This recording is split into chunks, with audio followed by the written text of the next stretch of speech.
요한계시록 13장 11절로 14절입니다. 또 내가 보매 또 다른 짐승이 땅에서 올라오니 어린 양같이 두 뿔이 있고 용처럼 말을 하더라. 그가 먼저 나온 그 짐승이 모든 권세를 그 앞에서 행하고 땅과 그 안에 거하는 자들을 그 처음 짐승에게 경배하게 하니 곧 죽게 되었던 상처가 나은 자니라. 큰 이적들을 행하되 심지어 사람들 앞에서 불이 그 하늘로부터 땅에 내려오게 하고 그 짐승 앞에서 받은 바 이적들을 행함으로 땅에 거하는 자들을 미혹하며 땅에 거하는 자들에게 이르기를 그 칼에 상하였다가 살아난 그 짐승을 위하여 우상을 만들라 하더라. 성경 66권의 만능 열쇠 요한계시록 원전 강해. 오늘은 13장 네 번째 시간입니다. 땅에서 올라오는 다른 짐승 마지막 거짓 선지자라는 제목으로 말씀을 나누겠습니다. 요한계시록 13장에는 두 종류의 짐승이 나옵니다. 1절부터 10절까지는 바다에서 올라오는 짐승, 11절부터는 땅에서 올라오는 짐승, 7년 환란 동안에 예수님 대적하는 두 존재가 있습니다. 요한계시록에서 바다는 보통 세상을 의미하죠. 또한 요한계시록에서 다른 하나의 바다는 불 섞인 유리 바다, 그것은 지옥을 의미하는데요. 바다에서 올라온 짐승이 세상의 지배자, 통치자, 우리가 보통 적그리스도. 근데 적그리스도는 초대교회부터 있었다고 그랬죠. 그러니까 요한계시록에서는 적그리스도라는 말은 없습니다. 그러나 요한계시록에서 나오는 바다에서 올라오는 짐승을 마지막 적그리스도, 그래서 보통은 적그리스도라고 부릅니다. 바다에서 올라오는 짐승 이후에는 적그리스도가 없으니까요. 그죠? 바로 이제 예수님이 오시고 그 다음엔 적그리스도가 있을 리가 없죠. 지난번에 요한계시록 13장 1절에 바다에서 오르는 짐승 적그리스도를 한번 보겠습니다. 내가 보니 그 바다에서 한 짐승이 나오는데 뿔이 열이요 머리가 일곱이라. 그 뿔들에는 열 왕관들이 있고 그 머리들에는 신성 모독하는 이름들이 있더라. 여기에 우리말 번역엔 나오는데로 번역되는데 사실은 올라오는데, 요한계시록 13장 1절에도 올라오는데 요한계시록 13장 11절에도 올라오니, 그러니까 바다에서 올라오느냐 땅에서 올라오느냐 차이가 있는 거죠. 바다는 세상, 올라온다는 얘기는 그 밑에 있는 것을 지배한다는 의미가 있습니다. 그러니까 세상을 지배하는 적그리스도, 그 오늘 13장 11절에서는 땅에서 올라오니까 땅을 지배하는 거짓 선지자. 땅은 요한계시록에서 땅은 요한계시록 1장 5절에 있는 말씀처럼 교회라고 볼 수 있습니다. 여기에 보니까 그 모양이 어린 양 같다고 되어 있어요. 어린 양. 요한계시록에서 많이 나오는 단어가 어린 양입니다. 요한계시록에서 어린 양이 31번 나오는데요. 거기에서 정관사가 안 붙은 것이 2번 나옵니다. 그래서 요한계시록 5장 6절에 보면 거기에 정관사가 안 붙은 어린 양이 나와요. 또 내가 보니 보좌와 네 생물들과 장로들 사이에 한 어린 양이 서 있는데 일찍이 죽임을 당한 것 같더라. 이것은 바로 6월절에 십자가에서 죽임을 당한 그 어린 양 같더라. 이렇게 하는데 예수님을 의미하죠. 그래서 그 다음부터는 이제 요한계시록이 나오는 어린 양에 정관사가 있어요. 그 어린 양. 그러니까 일찍이 죽임을 당하신 이 예수님 어린 양이 이제 계속해서 어린 양 나와요. 그게 바로 예수님의 새 이름이죠. 그 전까지 예수님은 어린 양이라고 안 불렀는데 이때부터는 이제 요한계시록 5장 6절 이하부터는 이제 예수님을 그 어린 양이라고 합니다. 근데 갑자기 13장 11절에 어린 양이 한번 나와요. 근데 여기는 정관사가 없어요. 이게 만약에 예수님을 상징한다면 그 어린 양, 왜냐하면 앞에 어린 양이 나왔으니까 이렇게 불러야 될 텐데 여기는 어린 양이 없어요. 그러니까 예수님이 아닌 그 가짜죠. 가짜라는 것을 볼 수가 있습니다. 요한계시록 1장 5절에 있는 대로 또 믿음의 증인으로 죽은 자 가운데서 맏아들 되시고 땅의 왕들의 머리가 되신 예수 그리스도. 예수님은 교회의 머리십니다. 그러니까 땅의 왕들의 머리라고 하면 땅의 왕들은 성도들을 뜻합니다. 교회에서 땅의 왕들은 성도들을 뜻하죠. 땅은 교회입니다. 근데 여기에 짐승이 바다에서 올라오는 짐승, 땅에서 올라오는 짐승 이렇게 계속 나오니까 어떤 짐승인지를 헷갈릴 때가 있어요. 우리말은 그냥 짐승 하니까 이게 뭔지 근데 요한계시록 16장부터는 땅에서 오르는 짐승이라는 것이 없어지고 순전히 거짓 선지자, 그 거짓 선지자 이렇게 나옵니다. 요한계시록 16장 13절을 볼까요? 또 내가 보매 개구리 같은 새 더러운 영들이 그 용의 입과 그 짐승의 입과 그 거짓 선지자의 입에서 나오니. 그러니까 여기부터는 땅에서 오르는 짐승이라는 말이 딱 빠지고 그냥 거짓 선지자, 그 정관사가 붙어서 그 거짓 선지자 이렇게 불리게 됩니다. 그래서 오늘은 짐승을 볼 때 이게 바다에서 올라오는지 땅에서 올라오는지 이것을 구분할 필요가 있어요. 오늘 이제 본문을 볼 때는 그렇습니다. 근데 거짓 선지자들이 언제부터 있었다고요? 예수님이 말씀하셨어요. 마태복음 7장 15절 거짓 선지자들을 삼가라. 양의 옷을 입고 너희에게 나오나 속에는 노략질하는 이리들이라.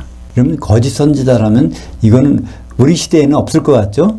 옛날에 있었나 보다 이렇게 생각하는데 요즘 용어로 하면은 이게 누구죠? 거짓 목사입니다. 거짓 목사. 목사는 목사인데 거짓 목사를 요한계시록에서는 또 마태복음에서는 거짓 선지자라고 말씀하고 있는 것입니다. 그러니까 선지자라는 뜻을 다시 한번 생각해 보면요. 선지자는 프로페테스, 선지자, 프로페테스. 요거를 그냥 쉽게 발음을 프로페테스라고 발음하기도 합니다. 그죠? 그래서 이건 두 가지가 단어가 이제 합성어인데요. 프로는 바깥으로, 이거는 밖으로라는 이제 전치사를 하고요. 이거는 빛으로 드러난 자를 페테스라고 합니다. 왜냐하면 포스라는 게 있어요. 포스. 정확히 말하면 이게 F 발음이니까 포스인데 이 포스는 헬라어로 빛입니다. 그래서 사진을 뭐라 그러죠? 포토라고 그러죠. 포토그래피를 사진이라고 그러죠. 그 사진이라는 게 빛을 쬐어서 그걸 감광시켜서 암실해서 이걸 이제 현상해내면 사진이 되지 않습니까? 안 보이는 것을 빛으로 드러내는 거. 그게 바로 페테스라는 사람의 역할입니다. 그러니까 페테스라는 것은 밖으로 끄집어내서 확 비춰주는 거예요. 하나님의 심정을, 하나님의 마음을 바깥으로 드러내주는 것이 바로 선지자의 역할입니다. 그러니까 이건 예언 앞에 있는 것을 말해준다는 뜻이 아니에요. 하나님의 것을, 모든 것을 바깥으로 드러내는 것도 선지자의 역할이에요. 근데 거짓 선지자라면 그러니까 하나님 뜻과 상관없는 것을 말하는 게 이제 거짓 선지자겠죠. 마태복음 7장 15절에 의하면 거짓 선지자들이 많이 있다는 겁니다. 양의 옷을 입고 너에게 나오나. 그러니까 우리 성도들은 뭐라고 그랬죠? 약물이에요. 그러니까 같은 편인 줄 알고 속이고 나오지만은 속에는 노략질하는 일이다. 양을 잡아먹는 존재라는 거죠. 참 오전 예배 시간에도 그 말씀이 나왔지만 그렇습니다. 우리가 목사님들을 참 존중하고 그 말씀에 경청해야 돼요. 왜냐하면 그분들은 원래 사도들의 말씀을 전달하는 사람이니까. 그죠? 근데 또 그 중에 누가 있다고요? 예수님이 말씀하셨듯이 노략질하는 이리가 있다는 겁니다. 그러니까 우리는 목사님들을 잘 존중해야 되지만 목사님들을 참 조심해야 돼. 그 두 가지가 있어요. 아주 누구보다도 목사님을 조심해야 되는 게 성도들의 임무입니다. 마태복음 24장 11절 거짓 선자들이 많이 일어나 많은 사람을 미혹하겠으며 불법이 성함으로 많은 사랑이 식어지리라. 그러니까 결국 거짓 선자들이 많이 나타나면 불법이 나타나. 근데 결과는 사랑이 식어져. 근데 이 사랑이 어떤 사랑이요? 아가페 사랑.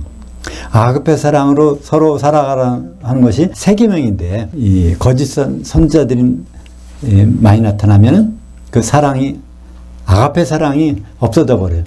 아가페 사랑이 없어진다는 얘기는 성령이 자취를 감춰. 11절 보겠습니다.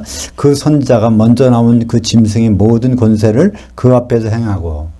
이게 바다에서 올라오는 짐승의 권세를 바다에서 올라오는 짐승 앞에서 행한다는 거예요.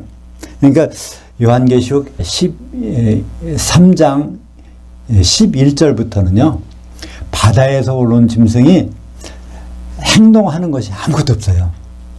그냥 머리가 상해서 이게 낫긴 나섰는데 그 다음부터 식물인간처럼 돼버려요. 이렇게 나타나요. 그리고 활동하는 건 다 거짓 선지자, 땅에서 오르는 짐승이 그 바다에서 오르는 짐승의 형상을 내놓고서 자 조종하는 형식으로 나타납니다. 그러니까 앞으로도 이제 우리 주님 오실 그때 가까워지면은 이제 7년 환란 중에 전삼년반과 후삼년반이 있을 텐데 그때도 그런 일이 있다는 거예요. 세계적인 지도자가 있다가 그 지도자가 갑자기 어떤 암살당할 뻔해, 칼에 죽을 뻔했는데 살아났어. 근데 이게 진짜 살은 건지, 그렇죠, 식물인간인지 아니면 로봇을 갖다 놓은지 모르지만 그 뒤에서 땅에서 오른, 그러니까 거짓 선지자, 그러니까 교회의 지도자가 그걸 내세워서 이제 그 교회를 통치하는 그런 시대가 온다는 겁니다. 그러니까 이제 그 목사님 중에서도 뭐 정치하려는 사람도 있잖아요. 정치. 뭐 그런 식으로 나타나는 것 같아. 결국 정치하는 사람 뒤에 숨어가지고 이제 그 일을 하는 사람들이 나타난다는 것을 성경적으로 우리에게 말씀해주고 있습니다. 12절에요. 다시 한번 볼까요? 그가 먼저 나온 그 짐승의 모든 권세를 그 앞에서 행하고, 그러니까 적그리스도, 그러니까 한번 죽었다가 겨우 살아나 있는 그 적그리스도 앞에 세워놓고 그 앞에서 이적을 행하면서 땅과 그 안에서 거하는 자들, 그러니까 그건 교인들이죠. 교인들을 그 처음 짐승, 바다에서 오르는 짐승에게 경배하게 하니 곧 죽게 되었던 상처가 나은 자니라. 그러니까 이때부터는 계속 허수아비, 식물인간처럼 바다에서 오르는 짐승은 있긴 있는데 그 뒤에서 행하는 건 다 땅에서 오르는 짐승이 하는 것을 볼 수 있습니다. 근데 요한계시록에서 또 땅의 짐승들이 나와요. 요한계시록 6장 8절, 넷째인 될 때에 있죠. 내가 봄에 청황색 말이 있는데 그 탄 자의 이름은 사망이니 음부가 그 뒤를 따르더라. 그들에게 검과 흉년과 사망과 땅의 짐승들로서 땅 4분의 1을 죽이는 권세가 주어졌더라. 이제 점삼년반에 이런 청황색 말 탄 자가 나오는데, 근데 그에게는 어떤 권세냐면 후 3년반에 교회 성도들을 죽이는 그 권세를 받게 되는데, 뭐로 죽여요? 4가지.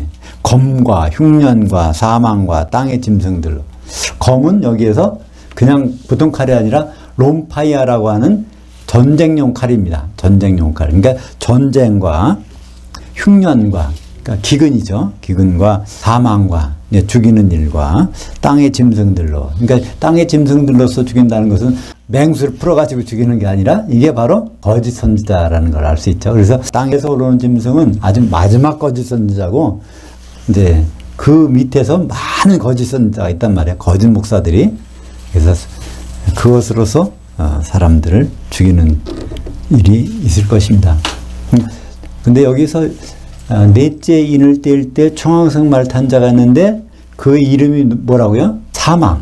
청황색 말 탄 자가 적그리스도 보는데 적그리스도의 별명이 사망이라는 거예요. 왜 사망일까요? 그 별명이 사망이야. 그죠? 죽었다가도 살아나는 자야, 이 사람이. 그래서 별명이 사망이 되어버렸어요. 근데 그 뒤에 누가 따라다녀요? 음부가 따라다녀. 근데 이 일을 하는 시기는 바로 이제 7년 환란 중에서 막 죽이는 일은 이제 후 3년 반이 일어나니까 결국 여기서 뭘 연상하게 됩니까? 사망이 앞에서 가고 음부가 뒤를 따라다녀. 이것이 바다에서 오르는 짐승이 사망이고 땅에서 오르는 짐승을 적그리스도로, 거짓 선지자로 볼 수가 있는 것입니다. 활동 시기가 그때니까, 그죠? 7년 환란 중에서 활동하는 게 둘이 있는데 오늘 13장에는 바다에서 오르는 짐승과 땅에서 오르는 짐승이 둘이 활동하는데, 근데 요한계시록 6장에서는 거기서는 사망과 음부가 활동하니까 결국은 사망은 바다에서 오르는 짐승 적그리스도, 음부는 땅에서 오르는 짐승 거짓 선지자의 별명이라고 볼 수가 있습니다. 큰 이적들을 행하되 심지어 사람들 앞에서 불이 그 하늘로부터 땅에 내려오게 하고. 누가 그렇게 한다고요? 땅에서 오르는 짐승이. 누구 앞에서? 바다에서 오르는 짐승 앞에서 많은 사람들에게 이걸 보여주고 있는 것을 볼 수 있습니다. 이런 일은 누가 하는 건가요? 하늘에서 불이 내려오게 하는 것은 원래는 요한계시록 20장 9절에 하나님만이 할 수 있는 일입니다. 근데 그걸 흉내내는 거죠. 이 요한계시록 20장 9절에는 천년왕국이 끝나고 나서 마귀가 무적에게 놓여갖고 땅에 있는 사방 백성, 불신자들을 미혹해가지고 그들을 데리고 위로 올라갔어요. 공중으로 올라갔어요. 거기 가서 성도들을 포위하고 있으니까 그냥 불이 하늘에서 내려와서 그들을 태워버리는 장면이 있습니다. 그들이 지면 위로 올라가서 땅의 사방 백성들이 지면 위로 올라가서 성도들의 진 곧 사랑하시는 성. 이게 바로 새 예루살렘으로 내려올 그 만반의 준비가 되는 성도들이 모임, 공중에 있는 성도들이 모이는 곳이죠. 거기 두름에 그것은 바로 성도들이 뭐 하던 곳이에요? 1000년 동안 예수님과 더불어 왕노릇하던, 통치하던, 천년왕국을 통치하던 그곳에까지 올라가서 그들을 포위하고 있으니까 바로 불이 내려와서 그들을, 사방 백성들을 태워 죽이는 장면이 나옵니다. 그런 것을 땅에서 올라오는 짐승이 한다는 거예요. 그러니까 참 비슷한, 그러니까 거짓, 가장 가짜는 뭘까요? 진짜와 가장 비슷한 게 아주 제일 훌륭한 가짜예요. 그죠? 그러니까 이 거짓 선지자가 바로 하나님의 일을 그대로 비슷하게 하고 있는 것을 볼 수 있습니다. 14절입니다. 그 짐승 앞에서 받은 바 이적들을 행함으로 누가요? 그 땅에서 올라오는 짐승이 바다에서 올라오는 짐승한테서 받은 이적들을 행함으로 땅에 거하는 자들을 미혹하여, 땅에 거하는 자는 누굴까요? 교인들이죠. 그죠? 기독교인들을 미혹하여, 미혹한다는 단어는요, 플라나오라고 하는데 바른 길에서 벗어나게 하는 거예요. 탈선하게 하는 겁니다. 미혹은, 미혹당한다면요, 제 길을 가다가 옆길을 새는 거를, 그것이 미혹당하는 겁니다. 성경적으로. 가장 큰 미혹은 뭘까죠? 예수님과 결혼할 준비하고 있다가 갑자기 세상이 좋아서 걸어가는 거. 그게 바로 미혹 아닙니까? 땅에 거하는 자들의 이르기를 그 칼에 상하였다가 살아난 그 짐승을 위하여 우상을 만들라 하더라. 그래서 거짓 선지자가 적그리스도의 우상을 만들어 놓게 이렇게 명령하는 장면이 나옵니다. 그러면서 이제 본격적인 조정을 다 이게 땅에서 올라오는 짐승이 이제 후소년 반에 조정하는 것을 볼 수 있어요. 우상 만들어 놓고. 그러니까 아마 추측하건대는 그거 같아요. 칼에 죽을 뻔하다가 살아나긴 살았는데 거의 뭐 기능이 상실된 상태니까 그걸 우상을 만들어 놓아야 될 거 아니에요. 더구나 이제 그 다음 절에 보면 그 우상이 말도 하게 된다는 거예요. 우리 성도들이 미혹당하는 것이 아무것도 아닌 것 같지만 굉장히 확실하고 간단합니다. 미혹이 어떤 건지. 고린도후서 11장 2절 볼까요? 내가 너희를 정결한 한 천으로 한 남편이 그리스도께 드리려고 중매했음이로다. 그러나 나는 3절에 그 뱀이 그 관계로 하와를 미혹한 것 같이 너희 마음들이 그리스도를 향하는 진실함과 깨끗함에서 떠나 부패할까 두려워하노라. 여기에 내가라고 하는 것은 사도, 내가 사도로서, 사도의 일이 뭐냐면 중매쟁인데 어떤 중매쟁이냐면은 너희 성도들을 한 신부로 만들어서 한 남편인 그리스도께 중매했다는 거예요. 그러니까 여기는 단수복수로 구분하는 것이 중요합니다. 그러니까 신랑은 한 분이에요. 신부도 딱 하나야. 근데 누가 신부가 되냐면 너희가 되는 거야. 그죠? 그러니까 우리가 한 몸이 되려면 반드시 필요한 게 있어. 그게 뭐죠? 기름밖에 없어요. 에베소서 4장 3절에 성령은 뭐 하는 분이냐면 하나 되게 하시는 분이야. 그래서 우리가 결혼하기 위해서는 반드시 복수가 단수가 돼야 돼. 그러니까 성령의 기름이 없으면 혼잔치 만찬에 들어갈 수 없는 이유가 거기 있습니다. 근데 여기서 바울이 중매쟁이로서 아주 두려워하는 게 있다는 거예요. 뭘 두려워하냐면 미혹당할까 봐. 어떤 게 미혹이에요? 결혼이 파토나는 거예요. 그죠? 그 사례가 어디 나타났어요? 에덴 동산에서. 여기 보죠? 그 뱀이 그 한 관계로 하와를 미혹한 것 같이. 그러니까 교회는 미혹당하기 쉽다는 거예요. 하와가 교회의 모형이니까 하와가 했던 대로 교회가 그렇게 된다는 겁니다. 근데 그 하와가 한 큰 죄가 뭔가요? 뭐 남을 이렇게 거짓말하는 것도 아니고 살인한 것도 아니고 나쁜 짓 한 것도 아니에요.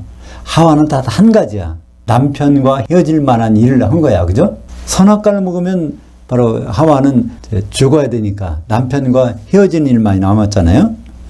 그것을 성경에서는 부패한다고 합니다. 부패. 그러니까 성도들이 부패하는 거는요, 예수님과의 결혼 생각을 싹 잊어버리는 거예요. 그걸 생각도 안 나는 거예요. 그러면 바로, 내가 부패했나, 안 했나, 그걸 구분하는 방법이 있습니다. 내가 예수님과 결혼할 준비가 되고 있는가, 안 되고 있는가. 그걸 실행에 옮기는 것도 중요하죠. 그냥 말로만 하는 것이 아니라, 중매 교본을 읽어봐야 돼. 결혼하려면, 그죠? 중매하는 교본을. 근데 그걸 안 읽었다면 사도의 풀을 먹지 않았으니까 그건 새끼 염소로 돼버리는 거 아닙니까? 우리는 아담을 많이 오해하는데요. 아담은 오해할 분이 아닙니다.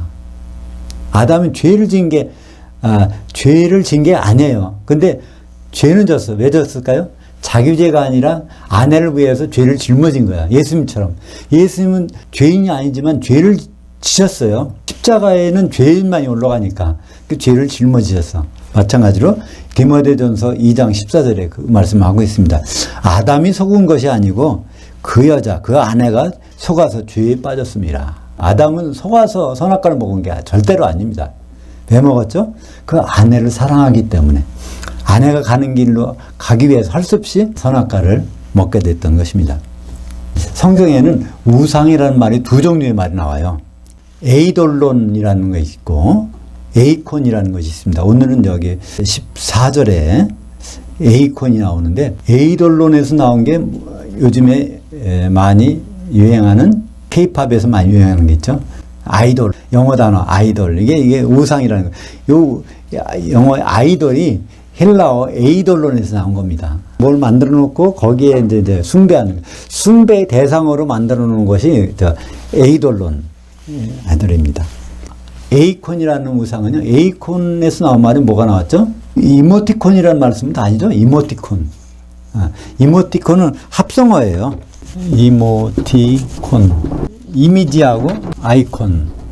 이미지 아이콘을 이모티콘이라고 보통 부르죠. 영어의 아이콘은 헬라어의 에이콘에서 온 말입니다. 에이콘은 형상이란 말이에요. 형상. 그럼 우선 아이돌, 그러니까 에이돌론에 대한 그 뜻을 한번 살펴볼까요? 고린도전서 12장 2절. 너희도 알거냐? 너희가 이방인으로 있을 때 말 못하는 우상에게로 끄는 대로 이끌려 가느니라. 숭배의 대상을 만들어 놓고 거기에 이끌려 가는 거죠.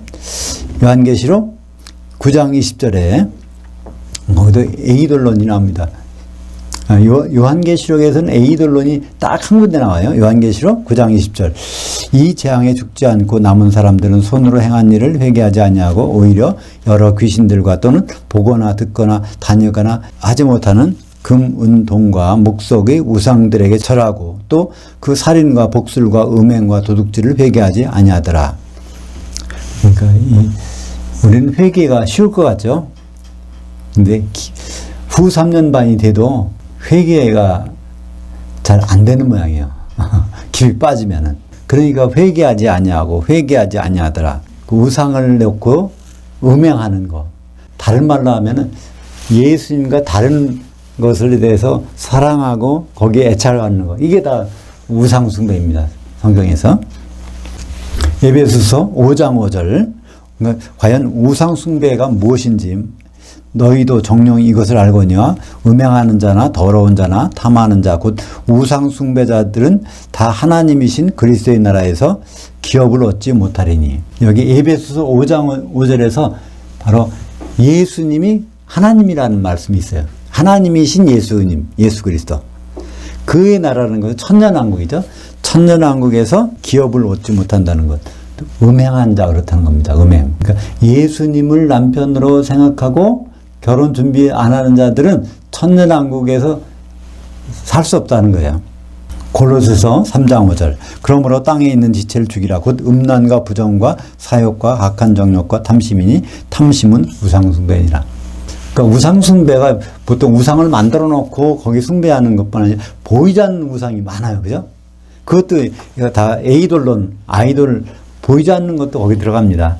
에이콘은 반드시 보이는 형상이 있는 거예요. 근데 에이돌론은 보이지 않는 것도, 그러니까 보이지 않는 우상이 많이 있을 수 있죠. 우리 뭐 부부관계, 남편이 에이돌론이 될 수 있고 또 아내가 에이돌론이 될 수 있고 뭐 또 어떤 사람이 될 수 있고 어떤 사람이 아니라도 어떤 뭐 취미가 에이돌론이 될 수 있어. 그죠? 일을 너무 숭배하면 그 일이 에이돌론이 될 수 있어. 이것은 다 뭐라고요? 이건 탐심에서 나온다는 거예요.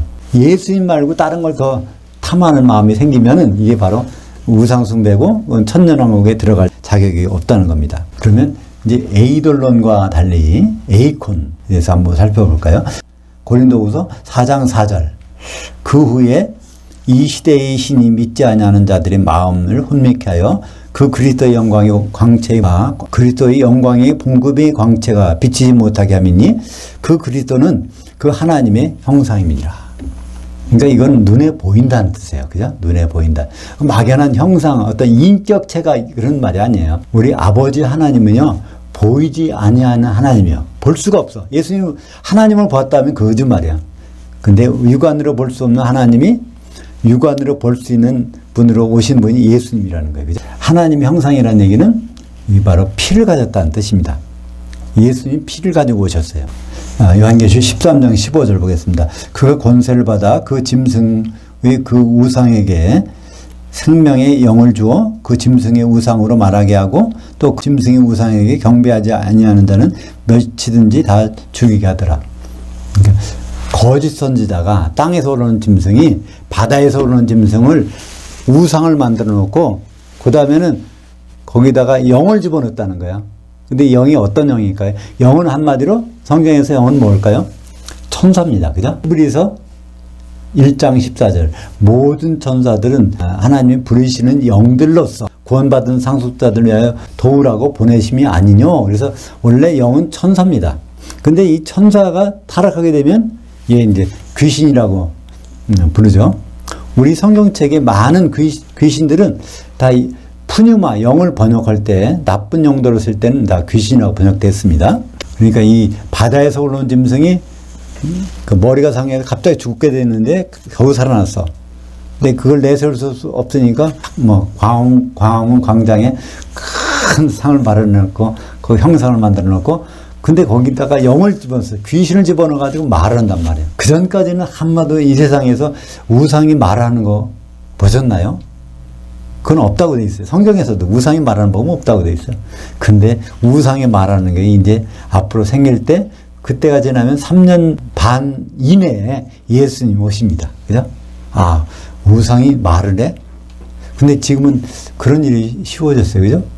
누가 있죠? AI 인간들 있잖아요. AI 인간들이 사람 모습을 똑같이 하고 뭐 한복도 입고 있는 게 있다고 그래요. 한복도 입어가지고 말을 해. 거의 시대가 된 것 같아. 그죠? 우리 주님 오실 시대가 된 것 같아. 우상이 말을 하니까 말도 그냥 여러 나라 말을 다 할 수 있는 거예요. 그죠?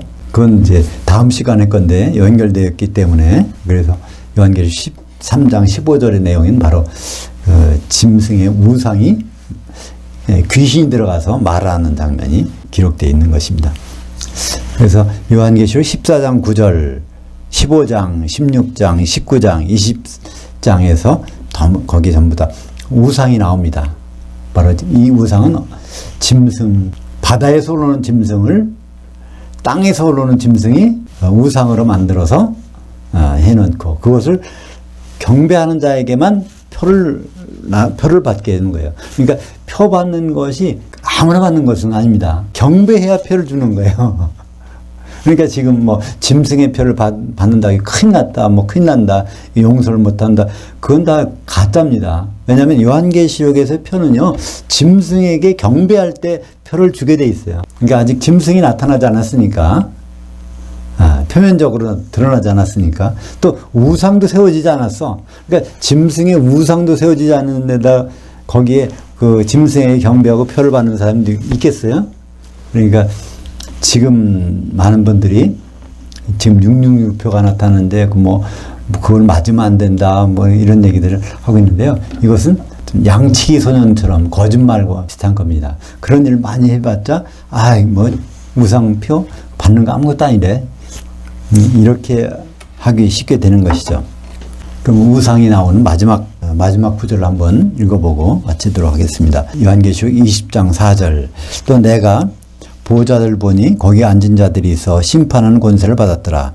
또 내가 보니 예수를 증언함과 하나님 말씀 때문에 목배임을 당한 자들의 혼들과 또 그의 짐승과 그의 우상에게 경배하지 아니하고 그들의 이마와 손에 그의 표를 받지 아니한 자들을 보았으며 그들은 1000년 동안 살아서 그리스도와 더불어 왕노릇 했었나니. 그러니까 요한계시록 20장은요 중요한 내용인데 이것이 세 가지 일들이 한 문장으로 되어 있기 때문에 복잡해 보입니다. 그러니까 요한계시록 20장 4절은요. 첫째는 누굴 봤어요? 백보자 심판대가 있는데 거기에 보호자들을 봤어요. 심판관들을 봤어요. 이게 누굴까요? 이기는 자들. 천년왕국이 지난 다음에 백보자 심판대가 쫙 퍼져졌는데 거기에 이기는 자들이 앉아 있어요. 두 번째는 뭘 봤냐면요. 그 중에서 두 종류의 사람이 봐. 한 종류는 어떤 사람이에요? 그 중에서 예수를 증언함과 하나님 말씀 때문에 목배임을 당한 자들의 혼들과, 그러니까 두중인교회가 목배임을 당한, 예수님을 증언하다가 목배임을 당했으니까 두중인교회죠. 에베소 교회하고 라오디아 교회. 또 누가 있어요? 짐승에게 경배하지 않다가 죽은 사람들. 그러니까 서문학교회, 보감학교회. 그러니까 그 순교당한 사람들도 거기에 있더라 그런 얘기예요. 순교 안 당한 사람만 있는 것이 아니라, 그러니까 첫째 본 건 누구죠?